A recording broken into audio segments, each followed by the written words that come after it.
हम मीनू झा गोर लगै छी समस्त मिथिलावासी के। एकटा छठिक गीत लऽ कऽ उपस्थित छी। छठि महापर्व के बहुत बहुत शुभकामना सब गोटे के। धन्यवाद। जय मिथिला, जय मैथिली। काचहि बाँस केरे गहबर हो दीनानाथ, सोबरन लागल केवाड़। काचहि बाँस केरे गहबर हो दीनानाथ, सोबरन लागल छ केवाड़।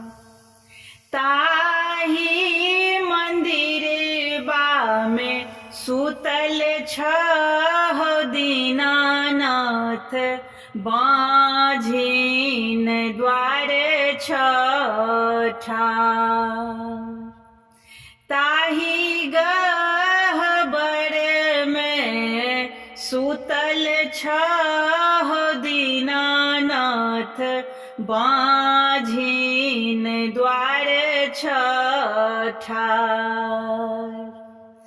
एक बेर द्वार खोली पूछे हक हो दीनानाथ, कोन संकट पड़ल तोहार।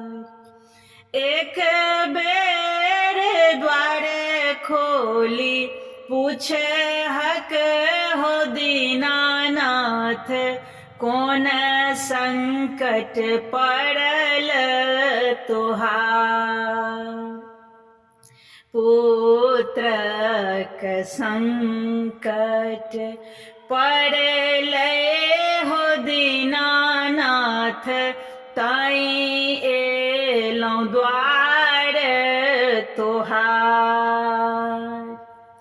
एक बेर आँखि खोली देख हक हो दीनानाथ, अन्हेरा द्वार छ ठाढ़।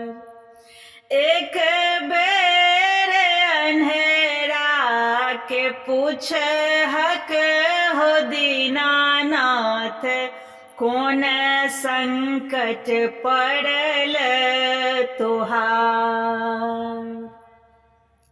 नयनाक संकट पड़ल हो दीनानाथ, ताई एलौं द्वार तोहार। ताई एलौं द्वार तोहार। बाँझे के पुत्र देल अन्हेरा के नैना, आब सुधिलहक न हमार। बाँझे के पुत्र देल अन्हेरा के नैना, आब सुधिलहन हमार। भूल चूक गलती क्षमी हो दीनानाथ, अर्घ मोर करन स्वीकार।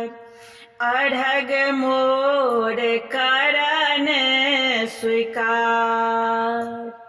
हँसैत खेलैत घर जेबै हो दीनानाथ, दून गायब हम तोहार।